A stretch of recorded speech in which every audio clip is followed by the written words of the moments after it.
If you are somebody applying for DTS, I would absolutely tell you to go for it. You won't regret it. It's one of the most worthwhile decisions I ever made.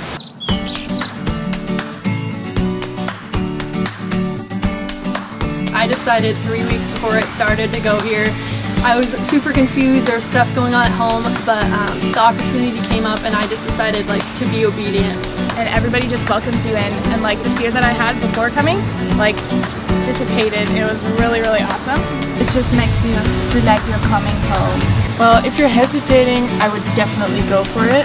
Yeah, just go for it. It's something that is absolutely incredible, and you're not going to miss out on anything by being here. I've heard about YWAM Honolulu from other people, and even coming here, the lectures were the big thing that were so much more than I expected. All the speakers that came, they blew my mind, and things that I had never thought about, I thought about so much more deeply. And here, it's just challenged my way of thinking. Expect God to change you. That's the one expectation you should have. To describe my DTS in one word, I would describe it as renewed. Transforming.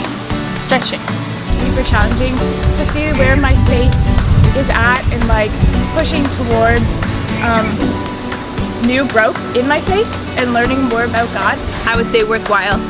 Every moment here has been a learning moment, a teaching opportunity.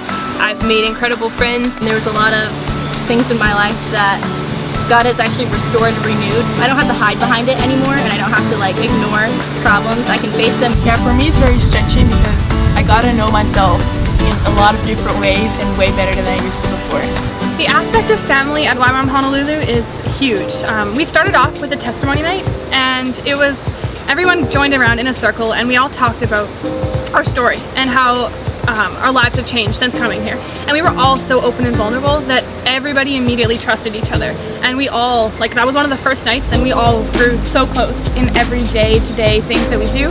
There's so much challenging things that are hard and growing, but it's so cool being able to depend on the community that we've built and the family that we have here to be able to support each other. I've had so many opportunities just to go to staff and bond with them about personal things, and everyone's just open to get to know you, to talk with you, to pray with you, and it just has this huge Ohana vibe, and you want to talk to everyone. Living in community can be tough sometimes, but it's so awesome just to know that no matter where you go around the base, that somebody's there. Not just as friends, but a close-knit brother and sister family relationship. There's no judgment here. It's just an incredible place to feel safe and to learn and to grow and to be a part of something bigger. We are one big Ohana. So in week 3, we learned about Holy Spirit and relationships, and for me, that's something that I've always prayed for, as a relationship. During that week, God really just spoke to me and told me it doesn't have to be one or the other. The way that I always viewed it was I'm either going to be in full-time missions or I'm going to be a full-time mom.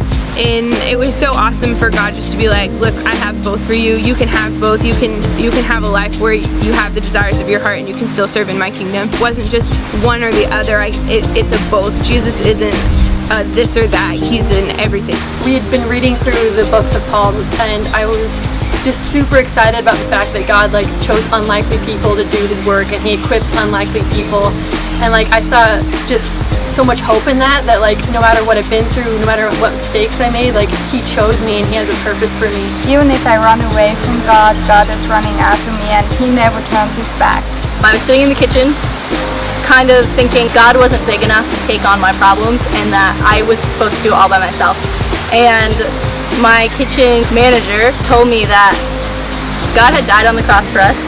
God had carried that cross for us, so why aren't we giving our cross to Jesus? Because he already died for us and he already gave us that freedom, so why aren't we taking it? That was an eye-opening moment where I knew that God wanted to take my problems, and God wanted to see who I was, and he wanted to be there as a protector, as a leader. So the island is extremely beautiful. Everything, the beaches, the rainforests, the trees, even where we live in Manoa Valley is just filled with lush green. And as beautiful as the island is, the beauty really comes from the people. My fellow classmates and my leaders. They're all just helped me grow and made me feel really accepted here.